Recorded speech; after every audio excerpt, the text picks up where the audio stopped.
Okay, well, welcome today. If you haven't got a chance to meet me yet, my name is Martin Carcasson. I'm a communication studies professor at Colorado State University and the director of the CSU Center for Public Deliberation, which I started 18 years ago. The CPD is basically a local impartial resource to help us have better conversations about tough issues. I train undergraduate students as facilitators, and then we run a lot of events, so mostly in-person events, helping people have conversations.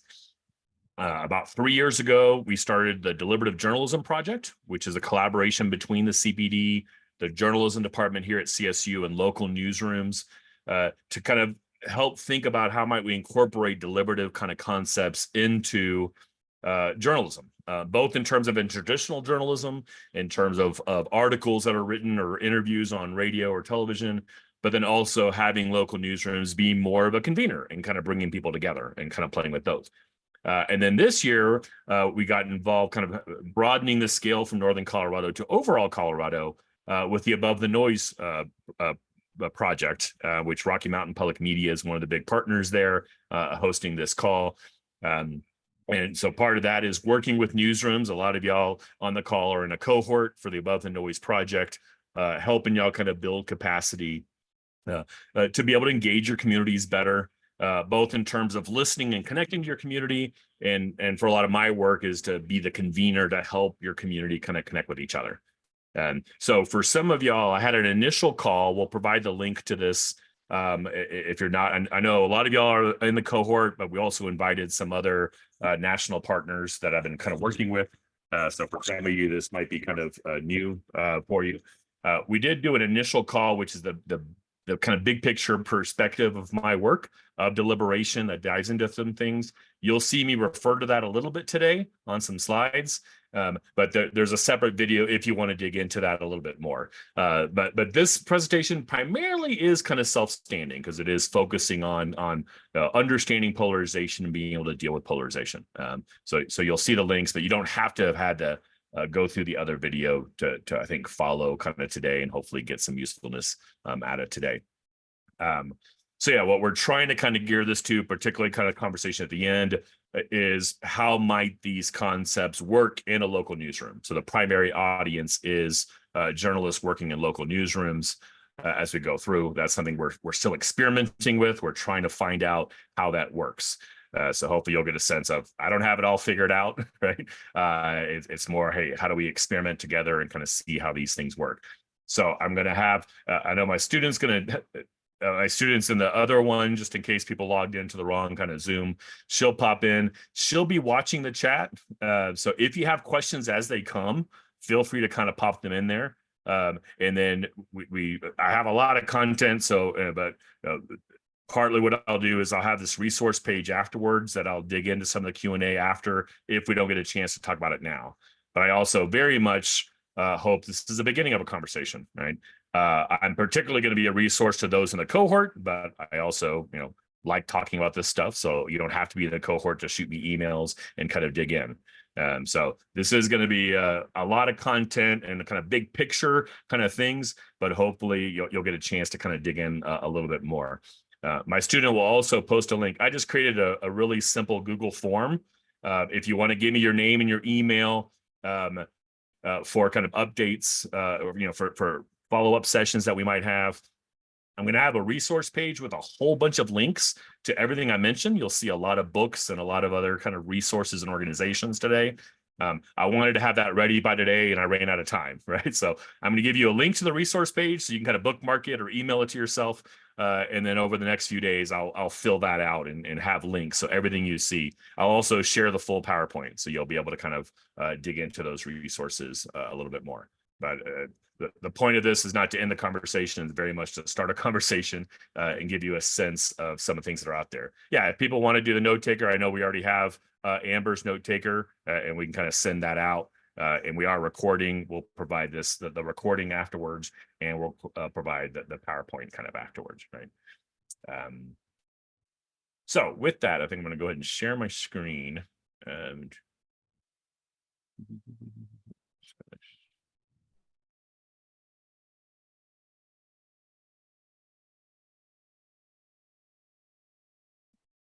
and then this is a new presentation for me, right? So don't know if I'll get through everything, right? But I kind of organized. Also didn't have time to clean it up and make it really, really pretty. So there's a lot of black and white text to kind of get through, but it will do the job today. You see the link there on the resource page. Again, Megan, my student, will jump on in a minute and give you the link to the resource page, which is still under construction, and give you the link just to the Google form. If you want to know about these, if you're in the above the noise cohort, you'll get notice of these future ones. I've got a series of workshops I'll be doing here for the next few months, based somewhat on a survey we did after the first session of what topics you want to dig into. Polarization was the #1 topic from that survey. That's why we're starting with this. And obviously some of the events of the last week increases our need to understand polarization and figure out ways of counteracting it, right? So with that, the kind of overview, what I'm going to try to cover here today, I'm going to start with, and some of y'all probably already heard this from me in the initial conversation, these two overarching kind of arguments I have about polarization and kind of a key pushback on that. How to deal with polarization. There's no easy solution to this.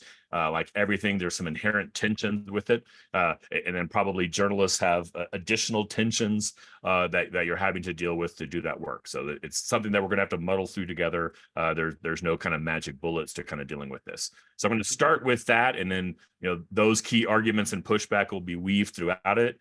I'm going to do some definitional stuff to talk about types of polarizations, some terminology that a lot of y'all might be familiar with, but just to kind of set the base. Talk a little bit about what causes polarization, and then talk about the impacts of polarization. And then the end, really what we want to get to is, okay, what are some of the tools that are out there to depolarize? And I kind of have that split both into like short term, what are things that we can do now? And then long term, how do we build capacity, particularly in our local communities, to both kind of turn the tide of polarization and to avoid kind of, to prevent future polarization. And in particular, with those tools, one, leaning on y'all as I throw out these tools. Hey, which of these tools seem particularly useful or realistic in a sense for local newsrooms? And then we'll be taking, we're spending a lot of time over the next few months identifying those tools and adjusting those tools to work for y'all and to lower the bar, make it as easy as possible for you to use some of those tools, right? I guess I will say we won't have time in here for everyone to introduce themselves. I do hope you do introduce yourself in the chat, right? So make some connections. I know you probably see a lot of familiar faces, but if you're on this call, primarily journalists, I know we have some others that might be more local bridge builders that do similar work that are interested in this, but do kind of give us a quick who you are and where you are on the chat. If you want to briefly say, hey, why did you join this? Why are you particularly interested in this? I'd love to kind of hear that as well, right? All right, so let's get into that first thing, the two big arguments, overarching things as I think about polarization. And the first is the sense that I argue, and I frame this as arguments, not as, hey, this is truth, these are facts. These are arguments I'm making after doing this work for 20 years. I believe polarizations are #1 issue. When we're hyper polarized like we are, we're unable to have the kind of conversations we need to have. We're unable to take on the challenges that we need to have. It undermines our ability. It undermines democracy in multiple ways. We'll dig into that more later when I talk about the consequences of polarization. But I believe we have to take polarization on first because we can't take on any other issue because polarization will kind of undo it. The good news is if we do take on polarization and we make some progress there, it has positive impacts on all the issues that we need to deal with, right? Another way of thinking about this, David Matthews, the former president of Kettering Foundation that does a lot of this good work, talks about the problems of democracy and the problems in democracy. So in democracy is inequality or climate change or crime or inflation, all these issues that we're dealing with. The problems of democracy are more polarization or apathy and division. Since our democracy is so dysfunctional right now, I feel we need to spend more time on the problems of democracy, build up that capacity, so then we can apply that capacity to all the problems in democracy. Right? So number one issue, critical for us to deal with. But the good news is the polarization is greatly exaggerated. And I'll show some data about this. We're not nearly as divided as we think. A lot of it is manufactured. A lot of it is fake.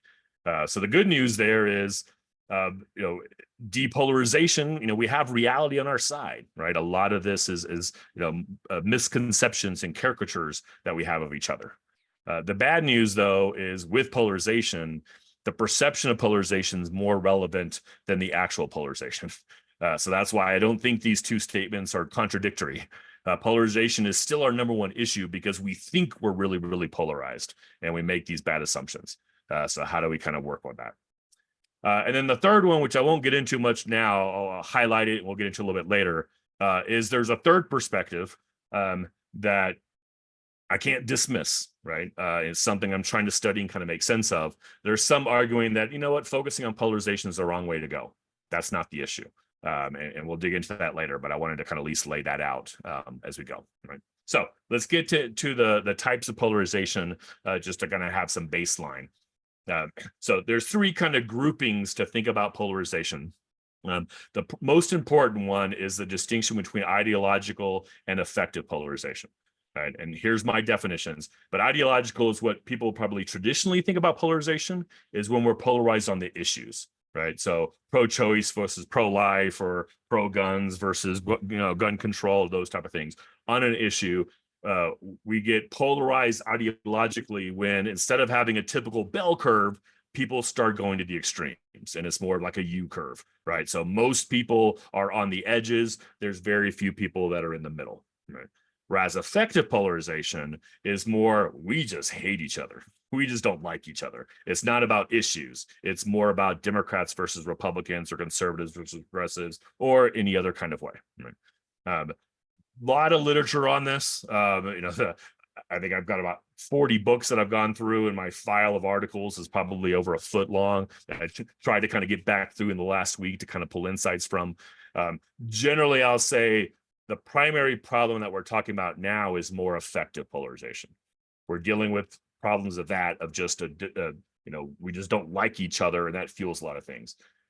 The extent that we've had more ideological polarization is kind of a contested. Some people say yes, we have. Some people blame the right for moving much further right. Some blame the left for moving much further left, and then some say, yeah, we haven't actually changed that much, right? So generally, my perspective from overall is affective polarization. It's clear affective polarization has really increased the last 30 years, and you'll see some charts from that.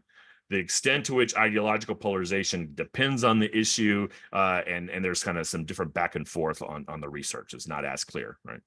Something I could dig into a lot more if people are particularly interested in, right? The second distinction is between elite and public polarization. So a lot of research and political science on this. So elite polarization is, our politicians, the loudest voices, are media, people that are on TV all the time. How polarized are they versus the general public? And generally, what we're seeing, and elite polarization is interesting too, because it's not clear sometimes whether are they really polarized or are they pretending to be polarized. Because as we'll see, there's a lot of political benefit to polarization. So sometimes people are playing a character, right? And maybe behind the scenes they're not nearly as polarized, but in front of the television they are. And there's a lot of research that kind of shows that, right? But generally, we're seeing a lot more elite polarization. Our politicians are more polarized than they've ever been in certain ways. The public is now following that. But again, I'll argue a lot of that public polarization is not real, right? And then the last distinction, briefly kind of touch on, is between toxic and healthy polarization. Mainly what I'm talking about is toxic polarization. It's polarization that's got to a certain level that has all these negative impacts of it. We've so kind of dehumanized and demonized the other side that we're unable to do lots of things. All the negative impacts of polarization I'll touch on later, are highlighted. There's also a separate research that actually says polarization isn't necessarily bad, right? And actually, the complete lack of polarization can be a problem. There's actually a big study in the political science, I think published by the American Political Science Association. I think it was like the 50s or 60s. I forgot to double check the date, where it was concerned that the two parties, that there wasn't enough distinction between the two parties. And they said, hey, we need more polarization. because polarization's helpful information for voters. It helps them make distinctions. So some people say when we're not polarized, well, then people don't care. And sometimes just not being connected and not being engaged whatsoever is a bigger problem for democracy, right? Do we want apathy or do we want polarization, right? So there's some level of, hey, we need some polarization. We don't want to avoid conflict. We don't want people not to care. Right? I'll generally say here that yes, I agree with that. We don't want the opposite of no polarization. Everyone agrees and ignore conflict. But most of the research shows that we're in kind of uncharted territory in the level of toxic polarization, right? So that opens up this question then, okay, how polarized are we? And this is that mix of my first and second argument. It's the number one issue. It's huge. We need to take it on. And a lot of it's not real, right? These are just some kind of headlines I pulled pretty quickly as I just kind of Googled. You see kind of some of the doom scrolling, right? Polarization is clearly an issue people are pretty interested about. More and more people realizing that polarization, the level of polarization we have right now is rather unique, or I probably should say the level of perceived polarization. This is a nice chart. Pew Research over the years has done great research on polarization. I was actually really disappointed. I just emailed them about a week ago because you can see on here they did this huge project in 94, 2004, 2014. We're in 2024. For the last 5 years, I've been saying, we're going to get the next kind of iteration of this report that's been done every 10 years. Right now, they have no plans to do 2024 one, which is a bummer because I'm really curious to what degree has it got it worse.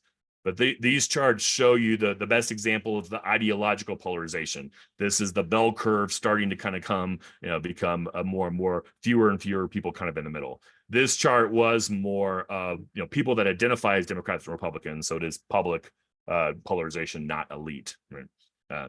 I assume in 2024 that's grown even more. Right. This one's more focused on the elite polarization. This is actually looking from the 1950s until it was about 10 years ago or so, in terms of representatives in Congress, how they kind of self-identify and to what degree are they more conservative or progressive. And basically what this shows you is in the 1950s all the way into the mid 80s or so, there was a lot of more conservative Democrats or more progressive Republicans, right? So you see a lot of that mix. All the blue dots are Democrats, all the red dots are Republicans, and then how far you are kind of to left and the right. And now we see, starting in 2010, it's even gotten more divided after that, where the most conservative Democrat is still much more progressive than the most progressive Republican. We now completely split. Which is a dangerous thing. Some of the political kind of scholars talk about how we used to actually really have 4 parties, and that's why it worked so well for a lot of the 20th century. And then now we're truly a 2-party system, which is really problematic and rewards polarization in some important ways, right? Here's another one that I was waiting for Pew Research to do the 2024, and unfortunately doesn't look like we're going to get it. But they've asked this question for the last 30 years of, do you see people from the other side as a threat to the nation's well-being? And you see how from 94 to 2014, how much it's increased. Really curious what the answer would be in 2024. This is an example of effective in public, right? So this is more about, I just don't like the other side. It's not issue-based, not ideological-based. And this is the general public answering this. To give a little bit of sense of where it might be if they ask this question again, this is a question that was asked actually 4 years ago before the last election. To what degree do you think if the other side wins, it would lead to lasting harm in the US? And you can see right now the levels are 90 and 89% of the people believing that they'd be very concerned if the other side wins, it would lead to lasting harm. This is a big problem for democracy. If you truly believe the other side is that dangerous, you don't have much trust in democracy. If the other side wins, you have a lot of incentive to abandon democracy and try something different, as we're seeing more and more. So again, here went from 7, went to the teens, to the height, to the 20s, to the around 40%. I'm thinking that question now might be somewhere 80 or 90% or so. Dangerous levels. The other quick definition here or term, effective polarization, links to a concept called negative partisanship. And basically, negative partisanship is when people vote and act more based on what they're against than what they're for. It's a basic aspect of human nature. We have a negativity bias, right? We like our villains. And we're seeing that more and more and more, as you can see from the political article down below, that more and more people, it's kind of the lesser of two evils that we hear about a lot, right? But we're much more motivated going against the other side.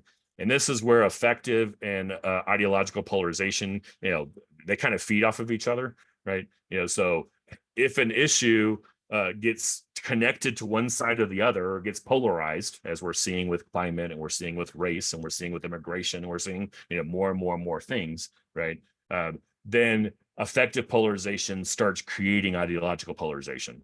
People start picking their issues based on their anger rather than actually believing that issue. And then we're starting to see more and more polarization on issues, more and more extreme positions on issues, because it fits the polarization. Once you've convinced people that the other side is horrible, right, and that the best narratives are, more and more about how extreme they are, it forces both sides to react. And the most dangerous part about polarization is it's a negative feedback loop. Polarization leads to more polarization, right? But once again, argument number two, but is this all real? So clearly people think they're really polarized. People are really angry, really don't like the other side, but is it justified?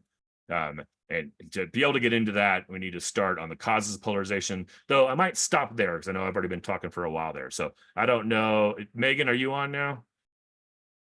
I'm assuming she's jumped over. Yeah. I don't know if you posted the link to the resource page and the surveys. The survey is just for you to give me your name and email if you want to. If you want to kind of get updates on this, particularly when I clean up and add all the links to the resource page, and I'll pop the PowerPoint over there as well. Any big questions I need to kind of jump in now, or I don't know if people have been asking questions or not. It's kind of hard to be watching the chat.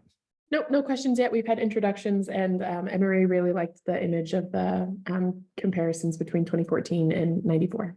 All right, thanks. All right, so looking at what's causing polarization, these are the 5 big causes that I focus on in my work, and I think the kind of research shows. If you have seen my basic talk, or if you were in the first session that we had a couple months ago with Above the Noise, a lot of my work is tapping into social psychology and brain science, and how do we understand how our brains work. I often describe my job as designing processes to avoid triggering the worst of human nature, the polarization. We want the simple narrative, the good versus evil, and actually tapping into the best of human nature. But the problem is, the heart of polarization is people taking advantage of basic human nature that unfortunately tends to kind of focus on the negative. So this is a slide from my earlier presentation, so I'm not going to go through it nearly as much, right? Just kind of a reminder for those who have seen it. These are, and I have about a 20-page report that really digs into this, if anyone's interested, that I can kind of share. But these are the problematic aspects of human nature that are really easy to trigger, and we'll see some people are really good at triggering them, that lead to polarization, right? That we love consistency, that we love a simple narrative, we love our heroes and our victims and our villains. We're groupish, we're tribal, where humans are particularly susceptible to kind of an us versus them kind of thing, that has a lot of negatives to it, has some positives that we'll tap into later, particularly for local communities. So we'll come back to this when we talk about the tools. Our brains are wired to think in ways that pulls out what we want. And then, most important for my work, especially from the wicked problems frame that some of y'all have heard me talk about, our brains just don't like dilemmas, tensions, and paradoxes. And most tough issues are all about the tensions. In a two-party system, when we're polarized, we don't see tensions. Right? There's no tension. There's only kind of the problem with the other side, right? So there's another slide from the earlier presentation of really digging into that 4th one of how our brains filter and cherry pick of these stages of motivated reasoning, that just, again, increase the polarization increase. And then this is the last slide from the earlier presentation. It just shows this is how we get this exaggerated polarization. right? That we have all these kind of features in a sense. We interact with each other, it gets kind of worse. The Russell effect, which I'll have that kind of in a second, but basically the loudest voices are often the most polarized. And they're the ones that are on TV all the time. They're the ones that are always walking up to the microphone. They're the ones that are jumping on your message boards. They're the ones that are sending letters to the editor, right? So we often kind of highlight and amplify the loudest, most polarized voices, where, you know, people that are kind of in the middle, or people that are struggling with things, there's often not a place for them. So a big part of our work moving forward is, how do we make space for those other voices? How do we tell the more complex stories? How do we elevate those voices a little bit more, right? One new thing, this is probably one of the more important books, How Politics Became Our Identity. Professor Mason really does a nice job of talking about how, you know, we used to have all these different kind of identities and cross-cutting. And, you know, when we have cross-cutting identities that we're seeing, well, yeah, I'm a Democrat, but I'm also part of this, you know, I'm in this town, and I'm also part of this organization, and I also care about this, and this is my occupation. A lot of those cross-cutting identities make it really hard to polarize, because we see each other through so many different lenses. And what's happened the last 20 years is a lot of our identities have started to line up, and particularly in political ways. Right. So now we have Democrat and Republican on one side, but then we have urban and rural on that same side. And we're more, you know, the whole idea of geographic ideological alignment, right? So, you know, people are more often living in communities where people think like them, right? Which increases the polarization. And then you have kind of the secular on one side and the religious on another side, and you have urban, you know, so you have all these identities that all of a sudden are kind of getting attached to a political identity, which is the most polarizing one, which becomes more and more of a problem. And fueling effective polarization. This is another kind of Pew research that shows where the partisan politics is the most divisive thing now. If you look at race and religion and education and age and gender, those haven't polarized much at all if you look back the last 30 years.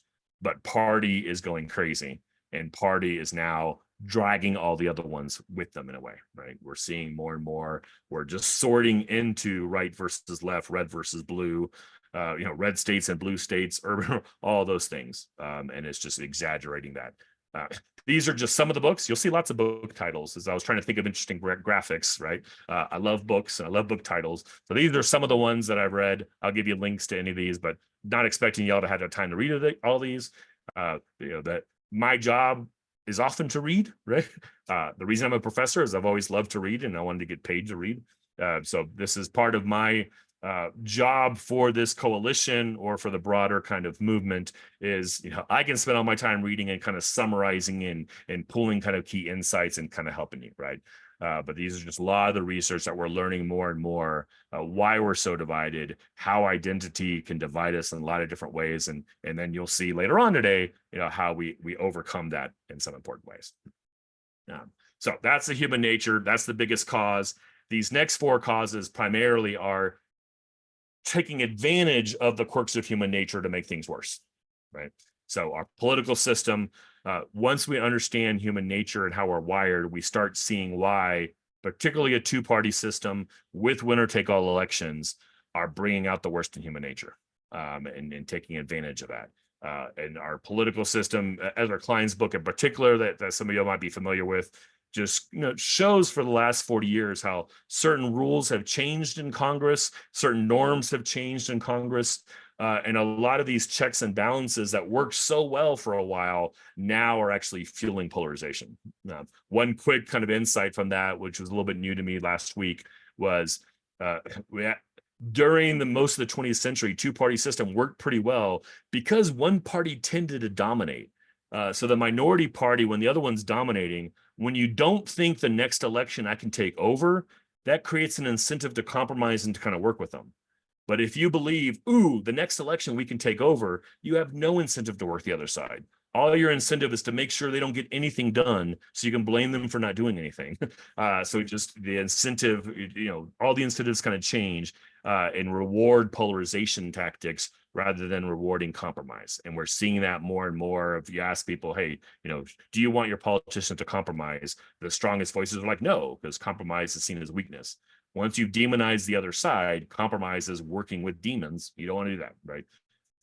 Lee Drutman's book, I try not to focus on national politics. I try to avoid them as much as possible. It's kind of impossible to do these days, obviously.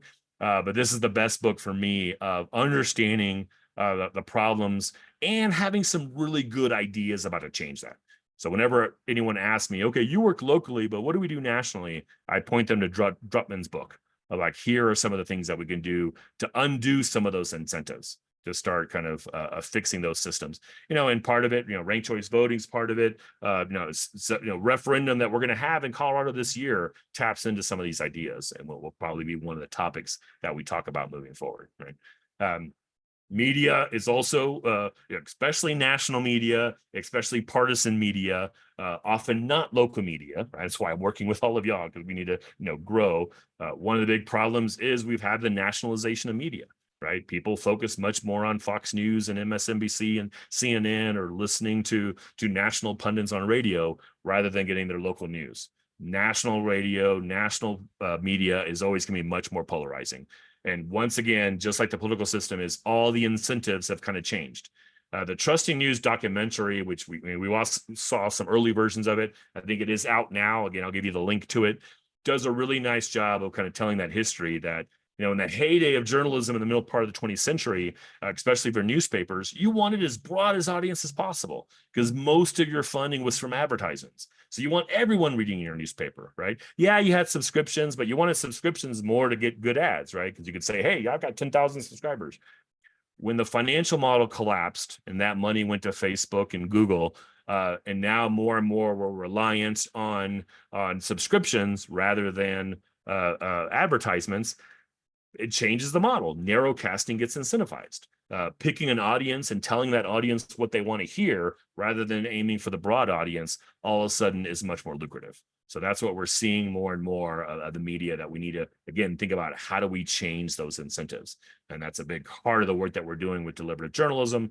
Both deliberative journalism and deliberating about journalism is, how do we rethink and reimagine our local newsrooms and the role that they have as a kind of a public good to our communities, and in some ways needing to get away from the market model that the incentives are wrong, right?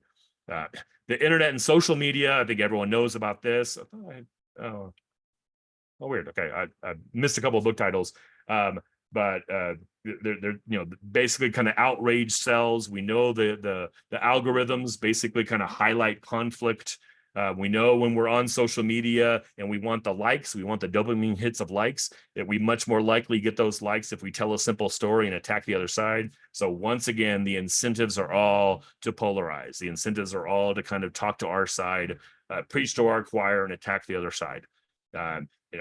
There's a great book called Breaking the Social Media Prism, I believe. I'll make sure I add that to the resource guide and probably to the PowerPoint. As someone who was in the early parts of social media, and how much the early tech people were so positive that this was going to be great for democracy and connection and so forth. And then they started seeing kind of all the research showing that it was the opposite, right? That it elevated the kind of most extreme voices and really undermined trust. And we're obviously still trying to figure that out, right? The last key cause is what I call bad faith actors. Amanda Ripley, who's a journalist. If you're not familiar with her Complicating the Narrative article, it's a wonderful article for journalists to kind of read. This is her follow-up, kind of more in-depth, high conflict, but the article itself is great on its own. She came up with this term called conflict entrepreneurs. And conflict, bad faith actors and conflict entrepreneurs, sometimes they're in the political system, sometimes they're in the media, sometimes they're social media. They cut across all of these, but these are people that are profiting off the polarization, whether that's for political reasons, whether that's for financial reasons, whether that's just for attention, but they're taking advantage. My work is using process design to avoid triggering the worst of human nature and tap into the best. They do the opposite. They understand the human nature and they're triggering the negative, the worst parts of human nature for their own benefit. This is a particularly tough problem for me to deal with as an impartial resource, and for y'all to deal with as journalists, local journalists. I want to be seen as objective, because calling out the bad faith actors is kind of a tough line to draw, right? And we're going to get into that a little bit here in a second, right?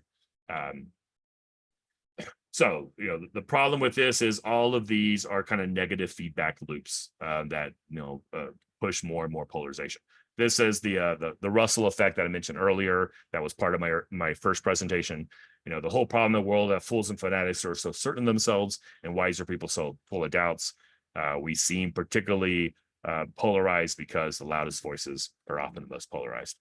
But the reality, to get back to that second argument that we're not nearly as polarized, this is a great report, Hidden Tribes report, getting dated now. I'm hoping they'll update it. But More in Common is one of these great resources. It's an international organization that focuses on doing a lot of research and survey research on common ground. Like, where do we agree? There's a lot more incentives to focus on the conflict and the differences because that's interesting and it sells and it taps the right part of our brains. But more and more organizations are focusing on, hey, how do we kind of push back on that, right? So this is a pretty well-known chart where the loudest voices that we hear all the time are on the wings. They don't represent that much of the people. There's a big block in the middle that's the exhaustive majority. Some of them have checked out of politics altogether. Others just going to have more moderate views. We rarely hear from those, right? So that's part of the understanding that this is another report that the Hidden Tribes done. Perception gap, I think, is a really important term to understand. This is something journalists could do a lot of locally. The perception gap is just the gap between what we think the people we disagree with believe and what they actually believe, right?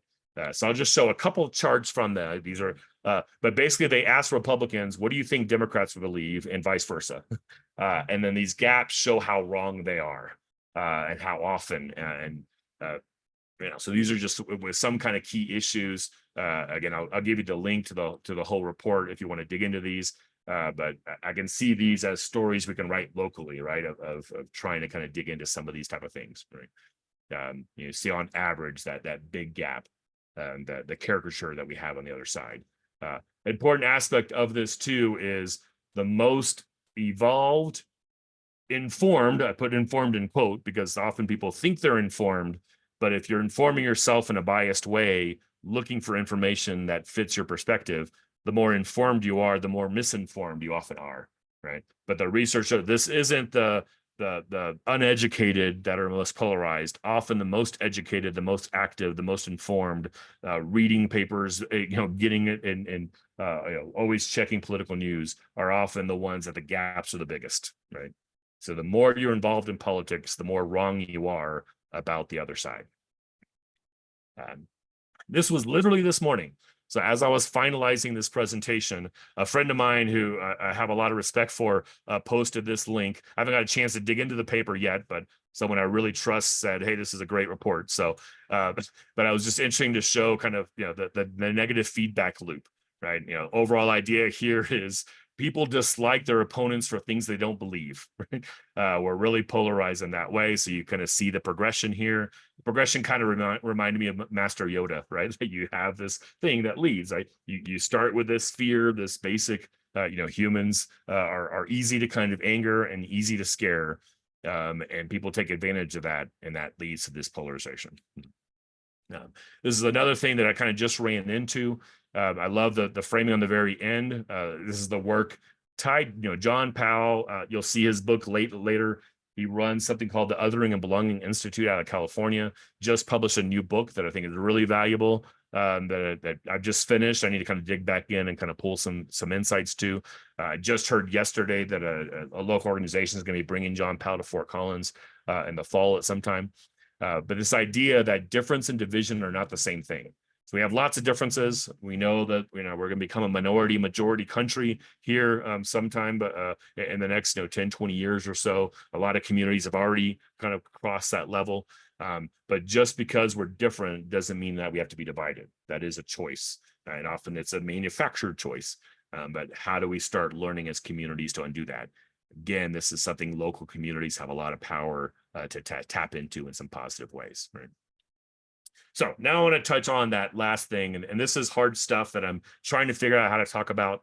So give me some grace here. If people are particularly interested in this, I'm happy to have some one-on-one conversations. But as I dig into the polarization, I make those top two arguments. The other argument that's out there quite often is also saying you're focusing on polarization, that's not the right thing. That's not the issue, right? And basically the argument is this idea that, by focusing on polarization, we're kind of falling into this false equivalency and a both sidesism. So here's one example of Musk kind of saying, no, the problem isn't polarization, the problem is the left. There's a lot more of this kind of on people that are attacking, MAGA or Trump or the actions of the GOP, that's the problem. And when we're focusing on polarization, we're distracting. Actually, this morning on a call, someone was talking about, we're whitewashing things when we focus on polarization as the issue. I recognize this argument. There's some validity to this. I can't dismiss this argument. So how do we figure out kind of how? I didn't want to leave it out, right? Because this is something we have to struggle with in some important ways, particularly 4 months into a pretty consequential election. These are some of the things sometimes when I talk a lot about depolarization and being impartial that get sent or I jump out, right? The other metaphor that I'm seeing more and more is like, hey, you shouldn't try to bridge differences between the arsonist and the firefighter, right? I see myself as a bridge maker, as a peacemaker, but not in all situations. And certainly, there's certain marginalized voices that are taking much more of a cost or much more of a burden when we overemphasize the bridging and the polarization. So I want to recognize that. But things like this, right? If you're not, I've seen this bumper sticker quite a bit. If you're not outraged, you're not paying attention, right? So this argument is like, we should be even more polarized, right? That we need to focus on that. This has been sent to me over the years from Desmond Tutu, right? That if you're neutral or impartial or objective, some of y'all know that I've written on this concept of principled impartiality to try to kind of struggle with these kind of things that I think are relevant to kind of media. So I wanted to recognize all these arguments. My response to it is, this is brand new stuff I'm really kind of working on. You see version 1.0. But I'm starting to kind of talk about this as the bad faith actor paradox or the conflict entrepreneur paradox. And there's 3 things that I believe that create a really big tension that's going to be hard to work through. And I know journalists are feeling this as well. So this first one is, there are bad faith actors.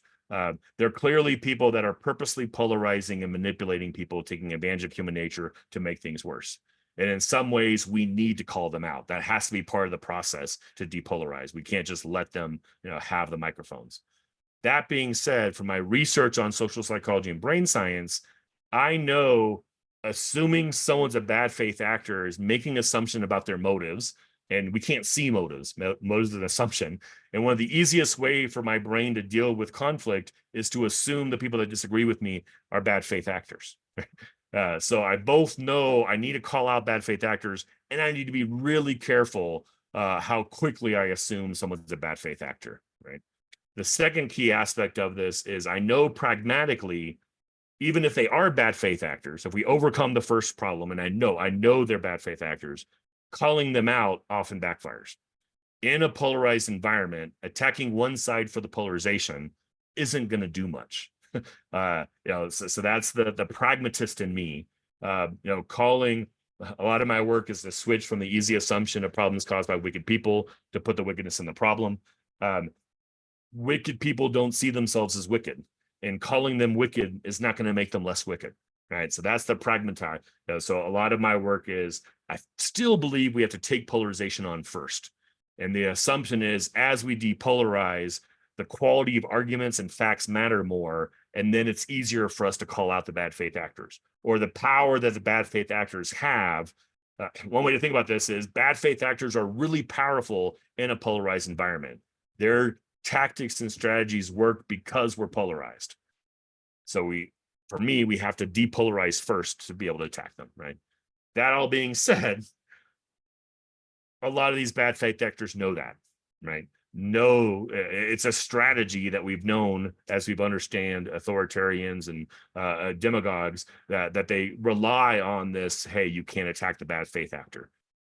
So again, journalists are particularly dealing with these tensions. How do we figure this out? What's the best way to take on this paradox? Right? So that's the first time I've tried to explain that publicly. So hopefully it makes some sense. If anyone's particularly interested in that, I'm happy to kind of have, again, a one-on-one conversation. But the bottom line is, the way I frame it is, we are clearly in this, well, from my perspective, we're clearly in this toxic polarization world. My work is to push back on that. But pushing back on toxic polarization doesn't mean I'm going all the way to the opposite side and I assume, hey, we all agree and everyone's opinion is just as good, and we can all just kind of hold hands and agree, right?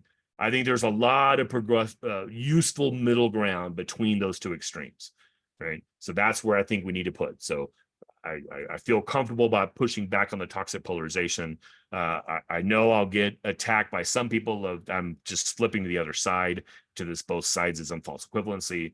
But I think, actually we're more struggling through that middle ground, right?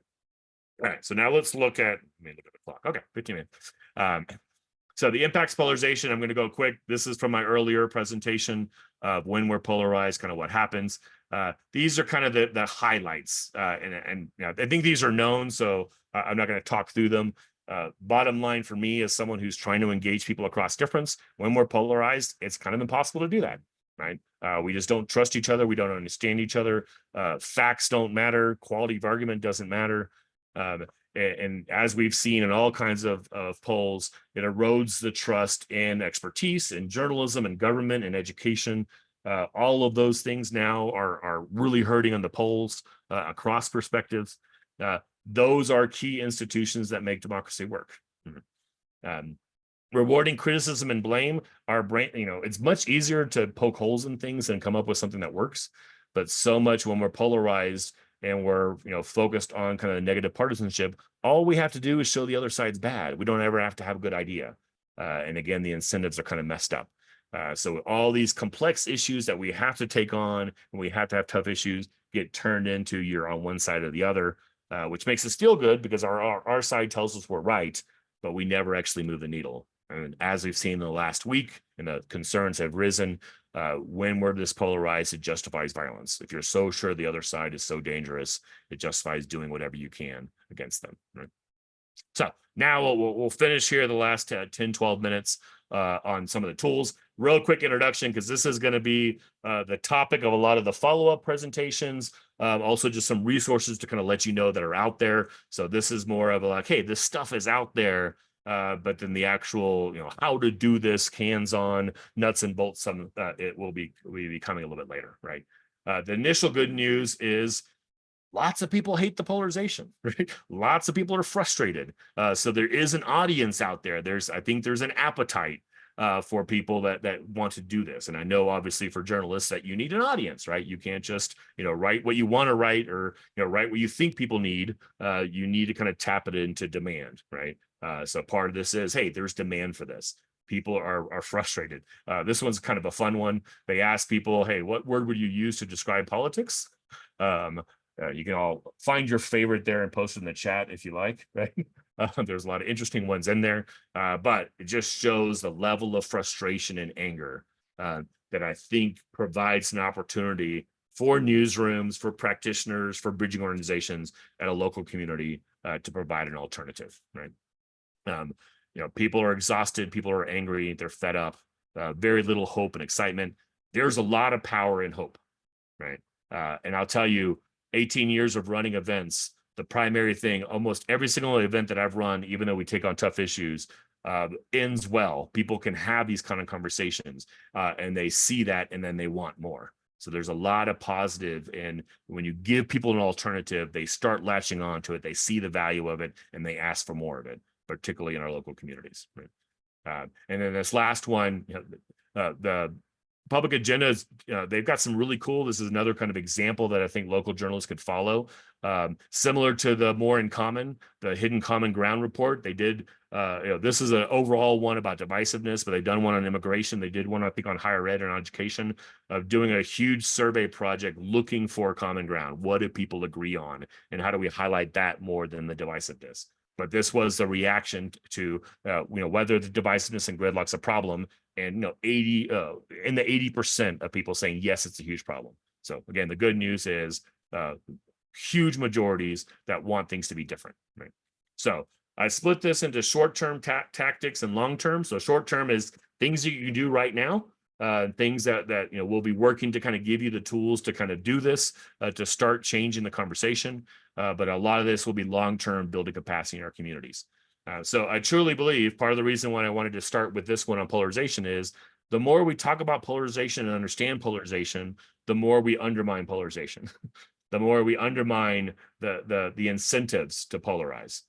So how do we start educating our people a little bit more about these things? How do we talk about these perception gaps? How do we figure out ways of calling out bad faith actors and navigating the bad faith actor kind of paradox? A big part of why I'm a part of this process here is to start utilizing deliberative processes. The work that we do, this is another slide from my earlier presentation, also a slide that's going to be a focus. We'll have a whole 2-hour thing just about this slide, basically. And actually another 2-hour thing just about discussion guides. These are the tools and nuts and bolts that we use to have better conversations. These are the tactics that we use to avoid triggering the worst of human nature and tap into the best. So part of my job over the next year for the cohort will be equipping you with these skills for those of you that are interested, right? Another slide, these are the shifts that we make when we engage people from deliberative processes versus kind of typical ones. Probably the more journalistic kind of thing that I'm trying to kind of understand more is, hey, how do we just tell better stories? Tell stories about differences, highlighting the bridge builders, elevating them instead of kind of the flamethrowers, right? Talking, stories about common ground, pushing back on that alignment of mega identities and talking about people in more complex, nuanced ways. Who are you telling stories about? And shifting from telling the stories about the strongest voices that are sure that they're right to the more complex voices and seeking those out. So we'll be playing with that. And then going back to my earlier presentation, a lot of my work was with community leaders, with city managers, with superintendents and so forth. And how do we get a new generation of leaders to think in terms of dealing with polarization, right? So again, another slide from my earlier presentation of how do we get people thinking differently. And I truly believe that the superpower of leaders in the 21st century is going to be the ability to bring people together across perspectives. How do we cultivate that? How do we change how we think about leadership and the skill set that leaders have? The long-term tactics, a lot of this, how do we, in systems thinking, they use this bathtub metaphor, this realization that you have a certain level of something. Sometimes it's something good, sometimes it's something bad. In this case, it's something bad, a political polarization. But we got to think both of how do we turn off the faucets and how do we open up the drains. So turning off the faucets is how do we do less things that cause polarization. So going back to the earlier slide, how do we kind of change those incentive processes for those type of things and take away the power of bad faith actors. And then also how do we kind of open up the drains so we undo polarization with the deliberative processes. And so kind of thinking about both of those in important ways. To rethink civic education, how do we start with K-12 to train people about their brains, to train people about the different biases, to train people as collaborators and not just activists that are focused on bringing mobilizing their own side. So I've written one paper on that already. People can kind of dig into the build local deliberative capacity. How do we have more of these organizations? How do we equip newsrooms? How do we equip libraries? How do we equip community foundations? So my work has always been focused on that. That's an article already in the resource page, which covers my basic talk. But then the whole concept above the noise is to build capacity in newsrooms across the state to do this a little bit more. And then in particular, these are 3 great books that tap into the positive side of the us versus them, right? The them is powerful when we dehumanize the them and we other them, and that unfortunately is really motivating humans. Some of the worst things humans have done all through history. But the good news is there's a power of us if you can tap into that identity. Local communities can do that. If the primary identity local is the local organization, not your political or your race or your religion or all these other things, right? There's a lot of power in that. So we're seeing more of how do we develop these positive cross-cutting kind of identities that go beyond that. In these 3 books in particular, that I'll try to kind of pull some insights from, but help the belonging and othering, belonging without othering is a brand new one that just came out that I talked about earlier in terms of John Powell, right? And then the last good news to end, and I know some of y'all will have to drop off one. I'm happy to kind of stick around for a while if people want to kind of dig into Q&A, but I'm also obviously available beyond that. The resource page will have links to all of this stuff. But the good news here is there's more and more tools. Part of what's happening is there's always been forces that bring us together and forces that divide us. The forces that divide us have grown like crazy in the last 30 years. A lot of the forces that used to bring us together have either died off or sometimes flipped sides and become divisive. But we're now seeing the counter reaction. We're now seeing people realizing too much polarization, too much, and more organizations, more and more funders, philanthropy kind of involved to say, no, we need to kind of rebuild this. So these are just some of my favorite examples. I want to click on this just to show you. This is the Listen First Coalition. And you'll see all these every single one of these icons is a link, right? So I'll give you a link to this. These are all the organizations. I'd say most of these organizations were created in the last 5-10 years, right? So the oldest ones are probably 30 or 40 years kind of old. There's my center right there that's 20 years old, right? But there's literally 500 organizations that are part of the Listen First organization. There's more and more. A lot of these are national organizations. Some of these are local organizations. A lot of these are national organizations that want local chapters.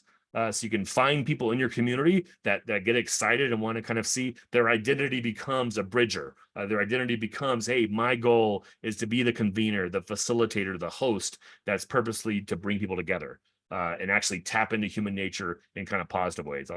Just to give you something, it keeps on going and keeps on going. All these organizations, so newsrooms can kind of be a part of this in some important ways, right? Here in Colorado, the Aspen Institute Better Argument Project does some great stuff. The National Governors Association Disagree Better. Our governor now is the president of the National Governors Association and has been a key voice about this Disagree Better. So we're getting more and more focused on this.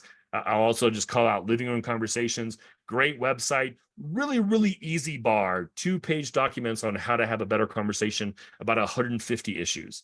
So something for a newsroom, if you want to engage the public, that's just a really easy tool to kind of, hey, we're just going to use this set of questions and framework to have a little bit of different, better conversation. It's actually designed that you don't even need facilitation training to kind of do it. It's kind of self-done, right? The other thing I'll say, Matt Burgess is a professor at CU Boulder that does really kind of cool work, particularly on environmental issues and climate, how to come across together. But he actually makes a pretty compelling argument. He's turning this into a book, but he's got it as just an article online now, that he really thinks polarization is going to kind of destroy itself, right? That it's powerful now, but he really goes, it's a pretty long document that really digs into it. So again, and pretty recent, this is in April. Of really another Colorado voice focused on that, right? The last slide is there is actually a bill. I think it's still in committee. I don't know how hopeful it is. They've been trying to kind of push it. There's more momentum. Called this Building Civic Bridges Act to provide money, provide research for more of these organizations. So again, we're seeing more and more of a national voice to think about, how do we build the resources for depolarization and how do we tap people into that in some important ways, right? So with that, I'm going to stop sharing. 12:59. Okay. So again, I know some of y'all might need to drop off, but happy to kind of, jump into some questions now if people have them. As I said from the beginning, this is the start of a conversation. So big picture overview, but then we'll be working hard over the next few months, maybe the next few years, on really kind of refining these tools and doing some specific training to kind of allow you to dig in a lot more into this. Right? So with that, I don't know if we want to stop recording now so then the Q&A can be open, or if we want to capture the Q&A. I don't know, Amber, if you have a strong perspective either way on that. I'm happy to pause it for sure. Yeah.